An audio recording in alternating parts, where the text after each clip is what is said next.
बघा, आपण आज प्रभात कविता पाहणार आहोत. प्रभात म्हणजे काय? सकाळ. तिला पहाट म्हणतो आपण. या कवितेचे कवी आहेत किशोर बळी. त्यांनी काय सांगितले की विज्ञान तंत्रज्ञानाच्या नव्या युगात ज्ञानाची नवनवी दालने खुली होत आहेत. नव्या पिढीला कलागुणांच्या विकासाच्या नव्या संधी मिळत आहेत. अशा आश्वासक वातावरणात भेदाभेद विसरून देशाला प्रगतीपथावर नेण्याच्या नव्या वाटा शोधण्याचे आवाहन कवी या कवितेतून करीत आहे. आणि ही कविता किशोर या मासिकातून घेतलेली आहे.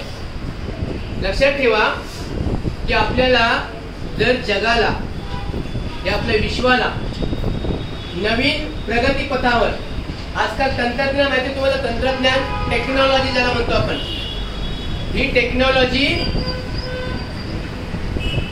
नसती तर आता आपण काय केलं असतं? जेव्हा कोविड झालं होतं तेव्हा या मोबाईलच्याच माध्यमातून आम्ही तुमच्यापर्यंत पोहोचलो. मग ही जर टेक्नॉलॉजी नसती तर तुमच्यापर्यंत आम्ही पोहोचू शकत नव्हतो.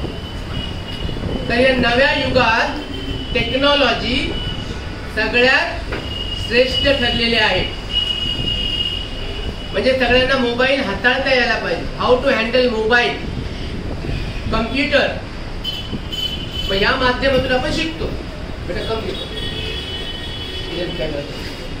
मग या विज्ञानाच्या युगात, या नव्या युगात ज्ञानाची नवीन नवीन दालने शोधून काढलेले आहेत. आणि हे तुम्हाला सांगितले प्रभात या कवितेत. बघूया आपण. मी ही कविता तुम्हाला मी गाऊन दाखवतो आणि तुम्ही माझ्या पाठीमागे बोला जेवढे पण मोठ्याने म्हणायचं. ठीक आहे? सगळ्यांनी म्हणायचं आहे. तालात सुरात म्हणायची कविता. हे ज्ञानाचे तेज पसरले नव्या युगाच्या नभात.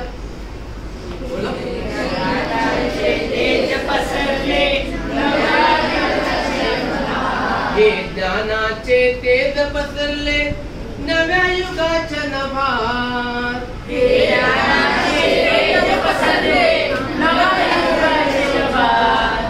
कला गुणांच्या क्षितिजावरती हे प्रतिभेची प्रभात.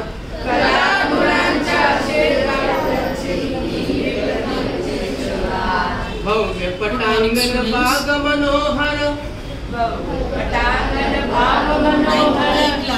पटांगण बाग मनोहर, गुलाबांचे जग सुंदर, आपुलकीचा सुवास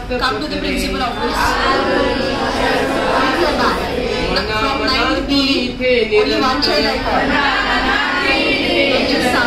गुरुजनांची अमूल्य शिकवण या स्पर्धेच्या युगात.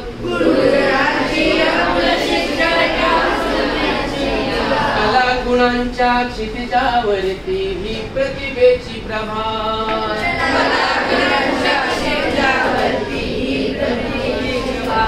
पायाभरणी अस्तित्वाची, प्रयोगशाळा व्यक्तित्वाची, तनत दृढ मन विशाल होई,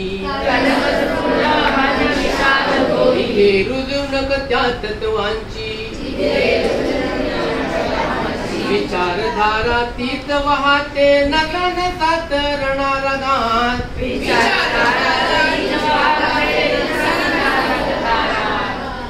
कला गुणांच्या क्षितिजावरती हे प्रतिभेची प्रभात.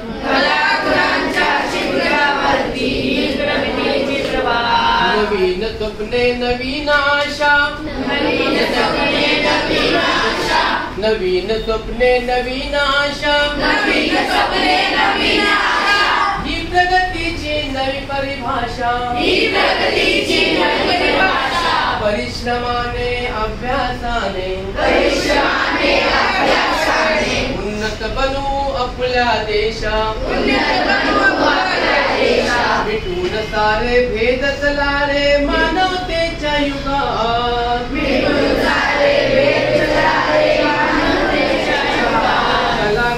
कलागुणांच्या क्षितिजावरती हे प्रतिभेची प्रभात.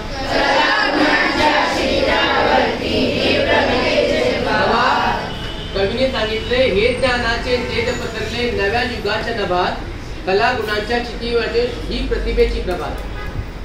ज्ञानाचे तेज पसरलेले आहे या नव्या युगात आणि कलागुणांच्या क्षितिजावरती हे प्रतिभेची प्रभात. प्रतिभा मतलब हुशार म्हणजे चांगली. भव्य पटांगण बाग मनोहर फुला पाखरांचे जग सुंदर. ही आपली पृथ्वी आहे, हे जग आहे आणि सकाळच्या काळात काय दृश्य आहे तर भव्य पटांगण आहे. भव्य मतलब मोठं पटांगण आहे, बिग ग्राउंड तो होते. बाग मनोहर, मनोहर मतलब सुंदर. फुला पाखरांचे जग सुंदर आहे. आता ज्या बागेत फुलं नसतील तर ती बाग सुंदर दिसत नाही असं नाहीये, पण फुलं आहेत, फळं आहेत आणि फुलपाखरू आहे. फुलपाखरू मीन बटरफ्लाय. ते जर असतील तर आणखी ही जग किंवा ही बाग कशी दिसते, सुंदर दिसते. आपुलकीची सुवास पत्रे मनामनातून इथे निरंतर. आणि जर या बागेत फुलं असतील, फळं असतील तरी बाग नेहमी काय येते, सुवास देते. सुवास म्हणजे चांगला वास. गुरुजनांची अमूल्य शिकवण या स्पर्धेच्या युगात कलागुणांच्या शिकवणीवरती ही प्रतिभेची प्रभात. गुरुजन मतलब हम है, सर है, बरोबर ना. मग आम्ही तुम्हाला सुंदर शिकवण दिली तर और तुझे सुंदर शिकवण दिली तुम्ही चांगले व्हाल ना.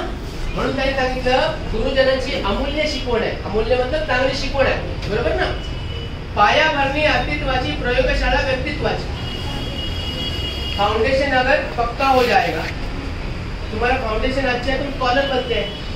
और त्यांनी सांगितलं पायाभरणी अस्तित्वाची मतलब अस्तित्व मतलब टिकून ठेवणे म्हणजे कायम. तुमचं अस्तित्व कायम टिकून पाहिजे.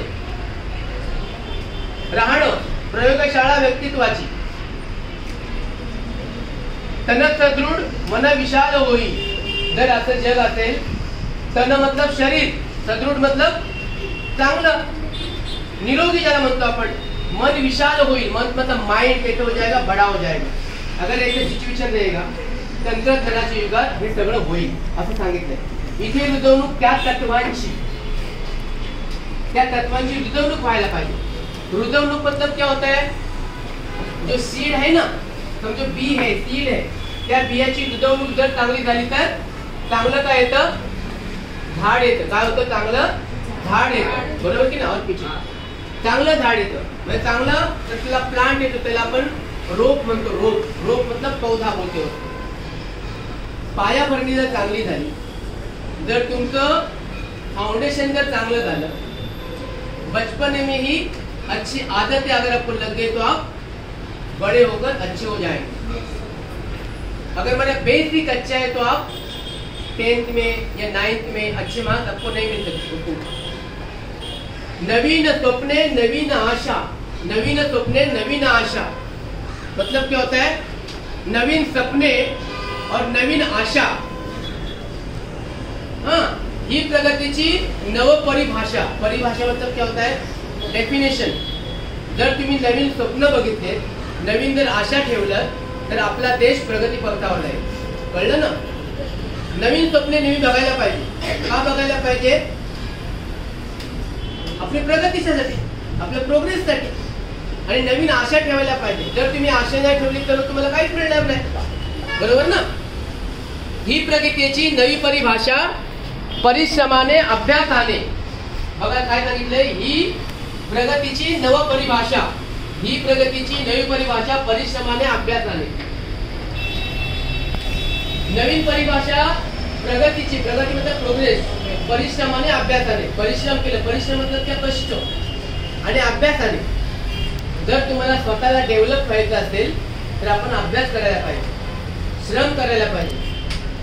ह्या जगात जास्त श्रम कोण करतो माहितीये, कोण करतो, शेतकरी, हमाल, खड्डे खणणारा, पाथरवड, पत्थर फोडणारा, दगड फोडणारा, तो खरा मेहनत करतो. आपण मेहनत करतो का, ओझी वाहणारा हा खरा श्रमिक आहे. उन्नत बनवू आपल्या देशात. उन्नत मतलब वर घेऊन जाऊया. जर ह्या सगळ्या गोष्टी केल्या तर आपला देश कसा जाईल, वर. आपल्या देशाचं नाव उंच होईल. मिटून सारे भेद तलारे मानवतेच्या युगात कलागुणांच्या क्षितिजावरती हे प्रतिभेची प्रभात. तर अशा प्रकारे ही प्रभात कविता संपलेली आहे.